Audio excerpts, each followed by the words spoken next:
Hello, everybody. Thank you for joining us once again here at Equestrian Tea Time. I'm one of your hosts, Isabeau Solace, and I'm joined by my co-host, Emma Jenkinson of Emma Jenkinson Dressage. I had, unfortunately, terrible internet connectivity issues when we were trying to record this podcast. Emma and I are going to discuss the horse-human bond and what we think it means to people to have a bond with their horse, and how that idea of having a bond has changed over time as we have gone from being enthusiastic, perky young folks to much less perky, uh, realistic adults. So I hope you enjoy our brief conversation, and thanks again for joining us. Hey there, lady. How's it going? It is going.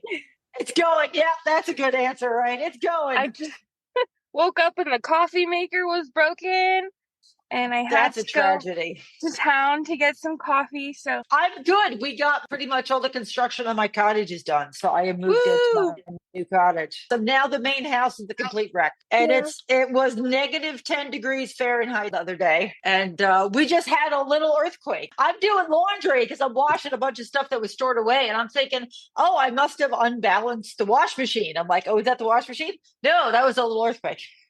Wow, that's wild. You guys don't get those there, Yes. do you? Not often, no. I was getting around to our topic about bond with horse and human. I mean, when I think about the horses I rode as a teenager, I was very emotionally dependent on them because they did whatever I wanted them to do.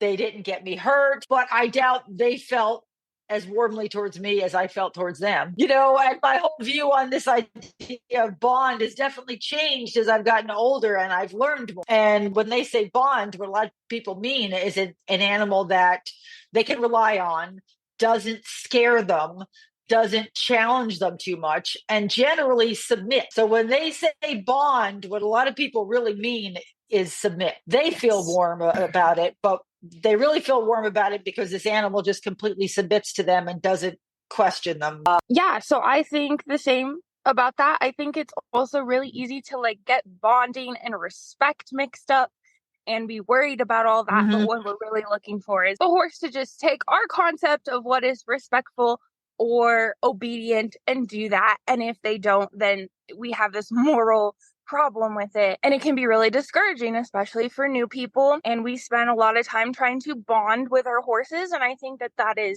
awesome and valid, but we should be aiming more for communication and partnership instead of a bond, because all horses have different personalities. They have different backgrounds, different training. For instance, they may have been trained to be obedient or respectful in a way that doesn't seem very outgoing to you or friendly. Like all my older babysitter horses that I had, they were personable, but they just were trained to do that. And they would, they weren't the most friendly, cuddly horses, but I could go and get them and they were respectful in my eyes and they would let me ride them. And that's what I thought a bond was. And over the years, working with different animals that with different levels of trauma and personability, especially Mustangs, you come to find that there's just so many different ways a horse can accept your presence or bond with you. Tricky concept. And it's something promoted a lot. I mean, I listen to Alexandra Kurland's podcast, and that's one of her taglines. She says, it's about the horse-human bond. And I'm like, they kind of put that out there like everybody knows what that means. I have one horse who I think appreciates me being around a lot, but he has very clear, he doesn't like the wash stall. So he is very interested in working with me until I point him towards something that he really is concerned about. And then he's like, when it comes to this thing, I don't really trust you with this particular topic. And he puts up a wall there and he says, no, it's not that he isn't respectful to me or lots of stuff he likes to do with me. But if I keep pushing on it, I will ruin other aspects of our relationship because he trusts me on all sorts of other things. He doesn't trust anybody on this thing, though. The watch stall. Yeah, and I think that is common. People get obsessed very easily about what the horse does not do, which makes sense because that's our big, if your horse will not get on the trailer, that's a big problem. There was a video out of the the LA fires of this. How old was that girl? 15 years old or something. And she rode somebody's horse. It wasn't even her horse, who wouldn't load. And she rode it like 12 miles or something with her father following her. It's totally understandable that, yes, the fact that that horse wouldn't get on a trailer was a big deal. And it resulted in some teenage girl making a really risky decision to ride this horse out of the fire.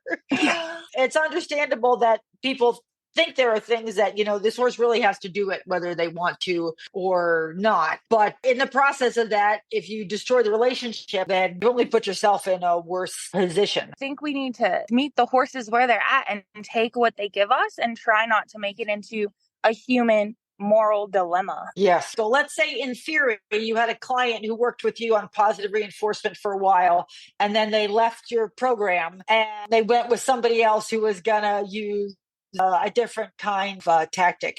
This is something that is a concern about positive reinforcement, is that the results can be very slow in coming. There's nobody out there competing Grand Prix dressage or jumpers or top level cutting who can tell us that they got their horse to that point by training them with positive reinforcement. So this is a big problem for the positive reinforcement community. And I do know a professional barrel racer though, who's gotten to the 1D. Her name is Katie. She's just incredible. And after positive reinforcement though, she's just enjoying her horses so much. I think she did kind of quit barrel race, like quit competing, if that makes sense. Yes. But she's doing like high level reining with these horses and stuff with positive reinforcement. So it's really cool. Ooh. But anyway, back on topic. So if you had this theoretical client who was doing positive reinforcement and then they decided to make a switch and move to negative reinforcement, my thought about that is they did not get the idea of bonding with the horse out of the positive reinforcement training then. They were still thinking of it as a behavior. This will get me what I want. And then if they switch out of it just seems like they're not patient. But then again, they can't see the road ahead. So they don't know how long this is going to take. They're on a path and it could be as far as from here to the moon. If they don't feel like they're making progress, but I'm not sure what we could do. That's kind of just a horsemanship thing, right? Majority of people, including this situation, they want to ride. And that could be frustrated on many levels. And it can have a lot to do with the horse's age and waiting. Even as they're growing up, we have to wait for different periods to let them grow up and give them breaks and things, in my opinion. And that is most of the time where we lose people for any kind of bonding, whether that be negative reinforcement or positive reinforcement training, is that we can use these things as a tool or even a weapon to get our horse to do what we want to do. And so if our only goal is to get up there and ride, I don't think we are going to be in a headspace or a learning space to bond with our horse at all or show it the proper respect. And I think respect's an interesting thing. I think that it's a human concept that trips us up a lot, and we don't want to be our horses disrespecting us or anthropomorphize our horse in that way. Mm-hmm. Like, we do anthropomorphize our animals. We can't help it. But that is one that really trips us up, because I get clients all the time asking me, why is my horse messing with me? Or they'll show me something and they'll be like, I swear everything else is fine, so he must be messing with me. He's just playing around. The horse is like terrified. You go in with a halter, it just starts running around in circles. Yeah. It's like that, where I'm like, that is what's tripping you up, anthropomorphizing respect.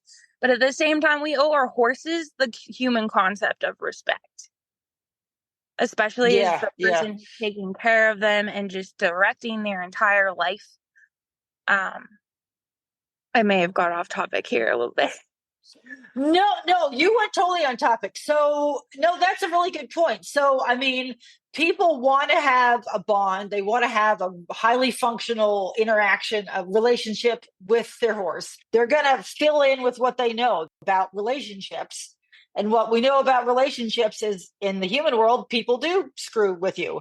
Your coworker does do things to annoy you because they know it annoys you, and they just want to manipulate the situation, and they just find it entertaining to keep harassing you. I mean, horses have a tiny little thinking part of their brain, but 99.99% of what they do is just reacting to the environment. It's not plotting. But some people really can't or won't, and it's hard to tell which, won't buy into that idea. And so their bond with their animal is always influenced by this presumption that they have that this life form is acting more like a human and interacting with them on that level when it's really not. No, that's totally good. No, you didn't go off topic at all. That's a really good point. Yep. And then it is tough to explain that to them. And I do just tell people, like, dude, their brain's like this big. Like, yeah, they're hooked into their nervous system. They're mostly instinct, and that's okay. It's not that they're not smart. They're incredibly smart. I mean, and people get offended and they're like, no, my horse is super smart. And I'm like, yes, it is, but in different ways. It's like someone who is more in touch with the artistic side of their brain than the analytical one, not so much calculating, not planning ahead. They don't lie to us, but they definitely can count. For instance, my mare can definitely count how many times I've clicked. And then she will wait 5 to 10 minutes for anything. Like, we'll be working and riding, but she will know if I don't pay her exactly the amount that I clicked, she's going to stand there and wait until I pay up. I call it invoicing. He has now learned to cue me. Sometimes he'll stop and he'll look at me. He'll be like, cookie, please. It's like, I feel your invoice. Here is your invoice. You owe me now. I programmed that in by being sloppy. Exactly. We can chain behaviors together and it can create something that looks like they're manipulating the situation. And like they can a little bit, but not in a pre-planning manipulative way that humans could, because we have so much social function to our brain. Yes. You know what I mean? And so we have to think about like what's safety for humans, which is being our peers are happy with us. We rely on our community to survive just like horses do. But we have very different ways of perceiving that. We have very different things to worry about, and we have very different needs. Like they have different needs as herd animals. And so if we can kind of think from their perspective, what their needs are in their community, I think that can really help us. And I think that the whole concept of learning theory and behavioral training can just take a lot of these moral dilemmas off of our plate if we follow it. But I just also want to put forth the concept that your only goal is riding, then you can use positive reinforcement as a manipulation to your horse on accident. You can use negative reinforcement or positive punishment as well as a weapon or a tool to bond with your horse and have communication and understanding between the two of you. But it just really depends on what your goals are and what you're putting on your horse in that situation. Yes. So those are all really good points. One of the clicker groups I was just in, they have an AI chat assistant that will look up stuff. I was going to do an A/B exercise with somebody else with the one horse we've got here, and I'm looking for a quick explanation. And it's actually really hard. If you search anything AB online, it comes up with ab exercises. It's all about abdominal exercises. So I'm like, where am I going to find AB exercise? So I found one of the clicker groups that I'm in, and it says like AI assistant up top. And I'm like, So I asked the AI assistant, and it gave me a very nice, short explanation of what AB exercise is. I think I have a couple book recommendations. I have one book recommendation for positive reinforcement, and then I have one for partnership with your horse. She's a young horse trainer in Arizona. Her name is Ken's Wild. She talks about her experience switching to or learning about positive reinforcement as like a traumatized teenager, and the horses she works with, because it has all the learning theory broken down for you, even into chart, and then how to start positive reinforcement. Horse Brain, Human Brain by Janet J. Jones. Perfect Partners by Kelly Marks. And so she is one of Monty Roberts' longest standing students, and she also trained with the British Riding School. And she has a program in England called Intelligent Horsemanship. But she just has a really great way of explaining these moral dilemmas for us and helping us find like a good place in our mind to start a partnership with our horse, and then all the tools to do so. and a lot of like examples and fun anecdotes and stories from her students. I just think I love all her books because they really keep you engaged with case studies and pictures and stuff like that. But it was setting a foundation to have good communication and like a partnership that you're both happy with. I can suggest Alexandra Kurland's Modern Horse Training, which is her newest book on constructional training. And also, I'm a big fan of PORTL, PORTL, the Portable Operant Research Teaching Lab by Mary Hunter. It's a tabletop shaping game that teaches individuals about behavior and shaping. Those two are both great. Thanks for joining us today for our discussion. As I mentioned at the beginning, unfortunately, my internet kept cutting in and out. So our discussion ended kind of suddenly. But thanks for joining us, and we hope to have more episodes for you again soon. Happy writing, everybody.